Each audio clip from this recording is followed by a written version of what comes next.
It's Friday the 22nd of November and I'm here at Jazz FM Studios to record this week's Market Insights podcast with Jonny Hart from the Business Breakfast. This week we talk the UK election, the US-China trade war and Alibaba's listing in Hong Kong.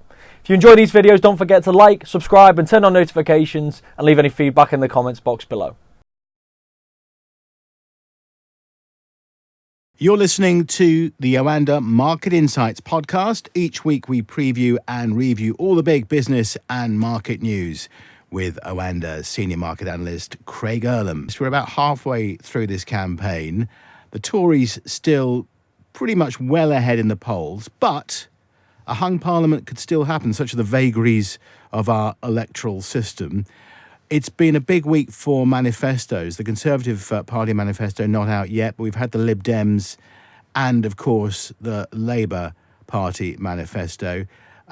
Michael Foot's manifesto in 1983 was famously called the longest suicide note ever. But actually, when you read the Michael Foot manifesto from 1983, which was accused of being very radical at the time, that one was more like the Conservative one, which is what we think is going to be the Conservative one over the next few days. This manifesto from Messrs Corbyn and McDonnell is extremely radical. Is there much reaction in the city as yet? I mean, going through some of the points, higher tax on dividends, higher corporation tax, massive tax on the oil and gas industries, nationalisations, higher personal tax. I mean, I could go on. We could talk about boards as well. I mean, do the numbers add up for starters? Well, I think all you have to do is look at the way the markets have traded since the manifesto was released to see that they're not really taking it too seriously. You can question whether the numbers add up. You can question how radical it is. You can question how unbusiness friendly it is. But ultimately, if investors don't think that you're going to get a majority and therefore you're not going to be in power and you're not going to be able to enact it, then it doesn't really matter whether all these add up. No one's going through the Lib Dem manifesto, for example, and saying this seems extremely bizarre. I mean, how is this going to pay for this? Because it doesn't matter ultimately. They're not going to be able to enact it, so you don't necessarily take it particularly seriously. And I think this is how people are looking at Corbyn's and the Labour Party's manifesto. Now, that doesn't mean that he won't be at number 10. We've said this before. Obviously, he could ultimately lead a coalition if the Tories underperform compared to what the polls say, and they've underperformed compared to what the polls say before, as we saw in 2017 under Theresa May. So there's every chance that he does get to enact a large part of this manifesto, or at least a decent chance. But when you are in a coalition with two or three different parties, then you would think it's going to be a bit more toned down, and some of the more radical ideas are just not going to have the numbers to actually get through Parliament, and therefore you do get a much slimmed down version of what is being promised, and that's something that the markets could arguably cope with. But I think right now there's quite a relaxed reaction to it all, because ultimately the Tories are still seen as getting in and with a majority. But we've said this before on this podcast, this is the most unpredictable election that I've ever seen. So while the polls currently say this and the markets are currently relaxed, things may change a lot come the 12th of December, when we do see those exit polls, and if they suggest that everything is not going as smoothly as expected, then I'm sure the markets will be very quick to react to that. And I haven't even mentioned nationalisation, which we did know about. The big six energy firms, National Energy Grid, Rail and Water, the Royal Mail, broadband arm of BT. How much of the share prices in some of those sectors been affected over the last couple of weeks? Yeah, well, we look at like BT, and then that saw an immediate pullback, because I think there was the shock factor as well. That's one thing that was in the manifesto when it was announced last week that people weren't really expecting. I think that came as a bit of a shock to everyone. So we did see BT share prices take a little bit of a dip. But again, this is just one of those manifesto pledges where you're saying, right, if they're in coalition with the Lib Dems and the SNP and maybe with support elsewhere, how easily is it going to be to enact this? And not just how easily is it going to be to get the numbers in Parliament in order to do so. Then there's going to be the legal battle, because I don't think BT are just going to take this line down, or we're going to give you less money than this is worth and you're just going to have to take it, and we're also going to pay you in government bonds, which may be worth less in the weeks and months to come, depending on how the markets respond to the actual government and what it's actually delivering on. BT aren't going to take something like that lying down. They are going to take this to the highest possible court they can, and that can take a long time. So this is always going to be the difficulty with such a radical manifesto. You're not just going to face opposition within Parliament to trying to get and trying to get the numbers to get these through, you're then going to face opposition from the companies who don't want to hand over 10% of their shares, who don't want to be nationalised or part nationalised. This is going to be a very bitter and long battle, and therefore that's why you look at the Labour manifesto as an example. You say this is an extremely ambitious manifesto, but how much are they feasibly going to be able to deliver on this? Have they potentially bitten off more than they can chew? You see some of the polls which have been released this week about the believability and what things people believe that they will actually be able to deliver on. And you're looking at very small numbers in terms of what people think they will actually be able to get through, and that could potentially be one of the challenges that maybe Corbyn has not foreseen, is the believability factor, because when you bite off this much, it's an extremely ambitious package to deliver. But there's a lot in there that many people voting will like. Free childcare for 2 to 4 year olds, etc., etc. Those kinds of policies will be very, very popular. It is partially a question as to whether, when people enter the ballot box in 3 or so weeks' time, whether they'll be thinking Brexit or the economy. It's kind of one or the other. Depending on who and where you are, how old you are, what region you're in, there is plenty in this Labour manifesto that will appeal to those poor areas in the regions in the northeast, in the northwest, other parts of the UK.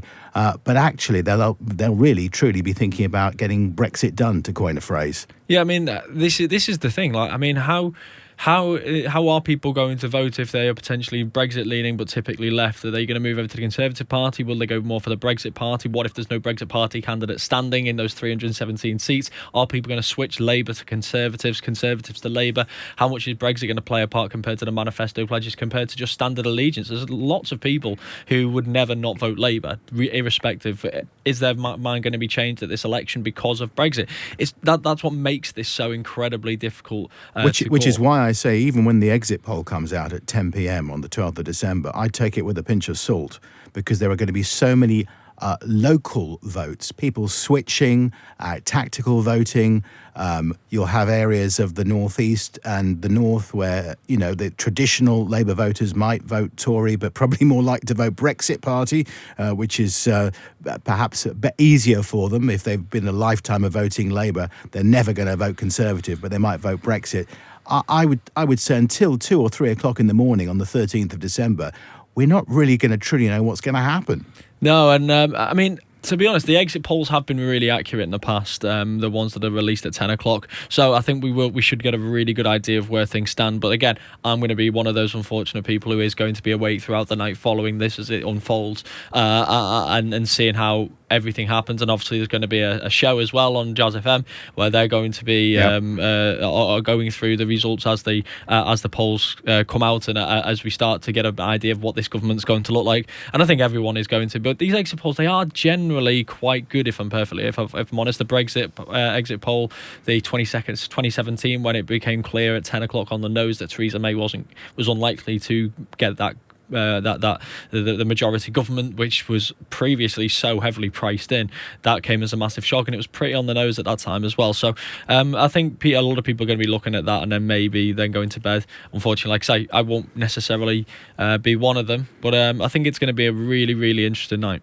Yeah, you going to sleep for, probably not for 2 or 3 days. Yeah, I can't wait. It's I think I'm used to that by now, though. I mean, when you've got a young kid, you're used to going without sleep, as the cliche goes. One more thing on the election, Craig. I don't know if you caught the leaders' debate earlier in the week. I have to say, I didn't learn anything at all. I thought it was a very poor debate. They're giving it 51-49 to Boris Johnson, which somebody wrote in one of the newspapers, that's the same as the Brexit vote, almost. Yeah. Can we do it all over again?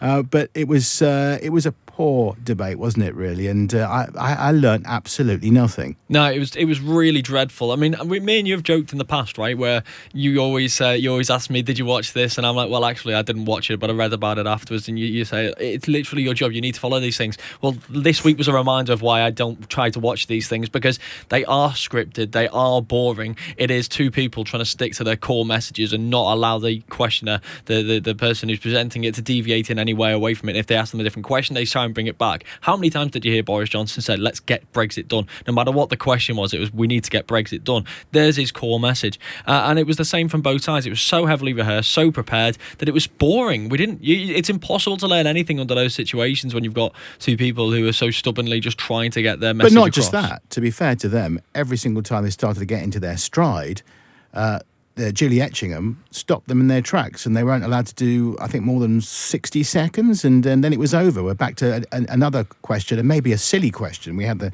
question about what Christmas present would you buy for one another, and they even asked about Prince Andrew, which I thought, what has that got to do with the election? Yeah. I thought it was tabloid stuff.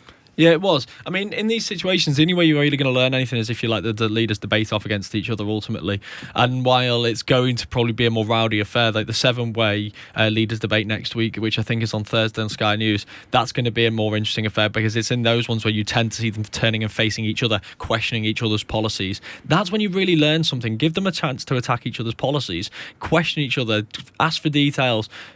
Well, we'll know a bit Highlight more by then, won't we? Because all the Exactly. manifestos will be out. Was there a winner on the night? I mean, the YouGov poll put Boris ahead by 51 to 49, as I said. But actually, I thought Corbyn came across better. I'd say it was a 3-way defeat, and the biggest losers was those of us who had to endure it. To be quite honest, I really think it was a painfully poor debate, and I'm really hoping that the ones of the next week are going to be a little bit better and we're actually going to have an opportunity, but I fear that it is just going to be more of the same. Do you think these debates are game changers anyway?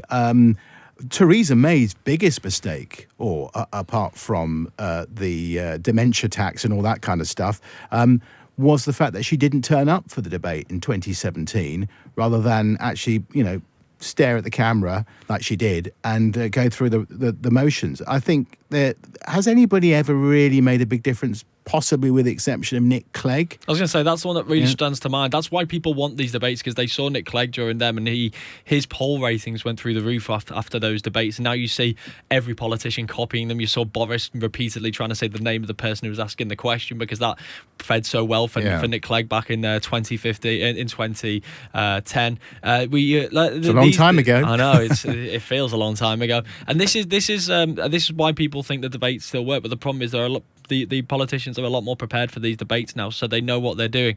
And like I say, it just means you just get this constant rehash of the core messaging. Like I say, hopefully next week's is going to be a lot better. But I think the important thing as far as these MP elects are concerned is A, get your core messaging across, and B, don't mess it up, because if you mess it up, that's where it can actually make a difference. So it's about getting through the process and not causing too much harm. Yeah, so you could say score draw. A board draw, I'd say. Yeah, board draw, very good, very good.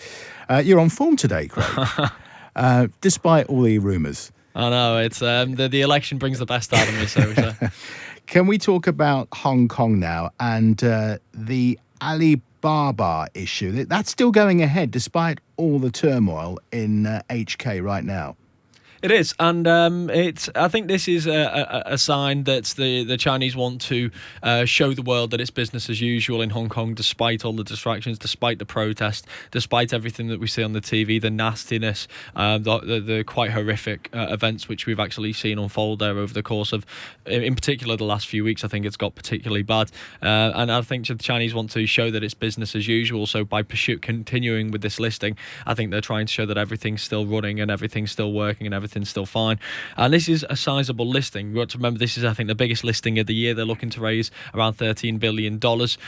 This is, if I'm not mistaken, they obviously raised more last time, but that was previously, I think it was $25 billion. That was the biggest ever stock market listing, something that Saudi Aramco are going to hoping to try and surpass, and if they hit the top end of the range, they'll manage to do it. But if this can go through next week and this can float and everything's a success, then I think then we'll see exactly why they are doing it. But again, I think there's going to be a lot more, there could potentially be a lot more trouble over the course of this weekend. So who knows exactly how this is going to go, because as we've seen, the events of the last couple of weeks have been particularly bad. I'm surprised how little people are talking about what's going on in Hong Kong. You don't get ordinary people like us. That's right, you're an ordinary person, Craig. We don't seem to be talking about it very much, and it's an awful situation. What is happening, in my opinion, is obviously anti-democratic. Hong Kong is a former British colony. We just don't seem to be involved. We're more likely to be talking about Prince Andrew or the election.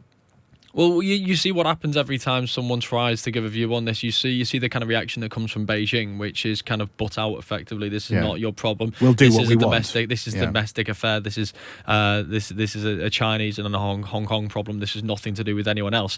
You've seen obviously the US this week the Congress has passed a bill effectively supporting the protesters, and the Chinese did not respond too kindly to this. There was actually a lot of questions about if Trump signs this off, what impact is that going to have on the trade negotiations? Are the Chinese going to see this as the US sticking its nose in where it's not wanted? You can see the Chinese are still very sensitive, though.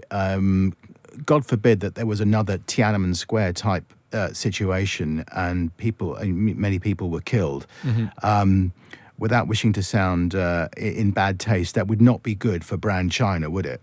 No, and to be honest, the sad thing is when people have been watching this unfold, they have been dreading what could potentially come next because of those events. Now, I think people have been watching this situation and saying, I don't think China will make that mistake again. The reason being they are opening themselves up in the world. They are wanting to become a more dominant player in the world. They know the eyes of the world are very much on Hong Kong right now, and therefore it wouldn't be constructive to actually do that, because I think the world will close itself off to China in the event that happened, and I think you would see a very harsh reaction from many other countries to China in the event of something like that happening. So I think people watching that fearing the worst but hoping that this can be resolved a little bit more peacefully. Now, it has calmed down a little over the last couple of days, but you can imagine it is going to flare up again, and it does seem that China, Beijing's patience is being very heavily tested right now. So, like I say, we can only hope that this situation improves. But you struggle to see where, because neither side is keen to back down on this one. And China hold the cards, really, because we want to trade with them. And in an amazing linear transformation, we're going to talk about the trade talks now. And where are we at the moment with those? Well, it's this week. We've hit a few stumbling blocks. It seems that while we thought the comprehensive trade deal was going to be tough to come by, so when they moved down to a phase 1 agreement, then people said, well, maybe this is something that can be signed off, and then phase 2 or phase 3 will then take a much longer to resolve because there's issues that the two sides just can't agree on. But now we're seeing that this is hitting stumbling blocks as well, because they can't agree on the size of the tariff rollbacks. There's things like intellectual property, which the US wants more from this phase 1 agreement. So what was meant to be signed off this weekend just gone in Chile at the APEC summit, which was, like I've said before, cancelled. Then we were talking about the NATO summit at the start of December. Well, that's only 2 weeks away, so what's the chance of that happening? It seems slim at the moment. Now people are fearing that it's not going to be signed before the end of the year. And the reason why the end of the year is important, I know people love the nice rounding off of calendar year, so it'd be nice to just have it done, moving to a fresh decade with this deal over the line. The actual reason why it matters is because the US has tariffs due to come into force on the 15th of December. And Trump has said previously that if this phase 1 agreement isn't signed off by then, they will impose those tariff increases. Now, these are the ones which were initially, I think, pegged for September and were pushed back because of this phase 1 trade agreement. So, and it contains a lot more consumer goods, and one of the benefits of them pushing it back to December was it wouldn't affect the Christmas shopping season. But if it gets to the 15th of December and we haven't got a deal over the line, is the US going to follow through? Now, there was speculation this week that the US, as long as they were close to a deal, would delay them again. And I think that's the best that the markets can hope for at the moment, because the prospect of a phase 1 trade agreement getting over the line in the next 3 weeks seems very slim to me. Trump needs some good news at the moment, though, doesn't he? Because he's got this impeachment process which has revealed some startling revelations, but is it going to make any difference in the end? We talked off air about the fact that the Republicans have a tooth. They'd have to vote with the rest in order to get Trump out of office, and it would require a 2/3 vote. That isn't really going to happen, is it? It's just a process which may or may not be damaging long-term for Trump. So, I mean, there's a reason he's called Teflon Don, and it's because he covers himself very well. I think there does seem to be a broad view here that what he's being accused of probably or possibly did happen. But the thing is, people always want to believe that Trump is stupid. People always want to believe that he's naive. People always want to believe that he's going to make mistakes. The problem is he from what he's being accused, the fact that no one is effectively saying Donald Trump said this to the president, it's actually one of his many aides, Giuliani being his personal lawyer, who was given the orders to actually go and say this, to deliver the quid pro quo personally, rather than it coming directly from Trump. He's covering himself up. So if he has actually done what he has been accused of, what it would widely be viewed as an impeachable offence, then but then he's not delivered it himself. So therefore, there is no actual evidence of him doing so.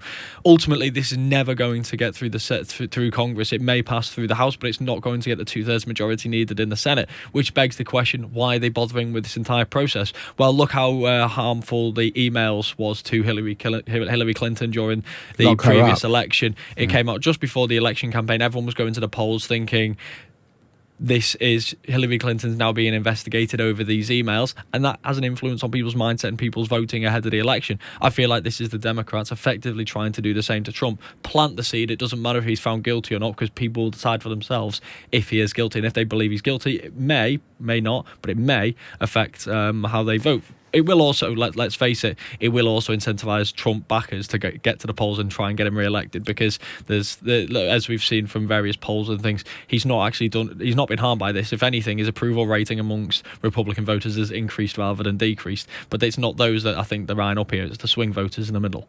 Before we let you go, what do we have to look ahead to next week, Craig?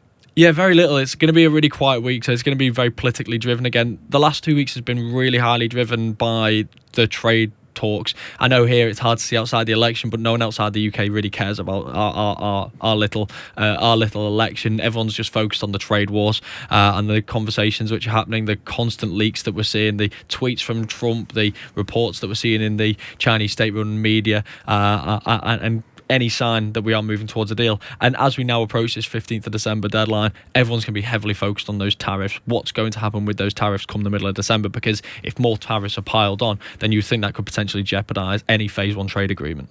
Craig, have a great week. Speak to you again next time. Thank you. If you enjoyed these videos, don't forget to like, subscribe and turn on notifications, and leave any feedback in the comments box below.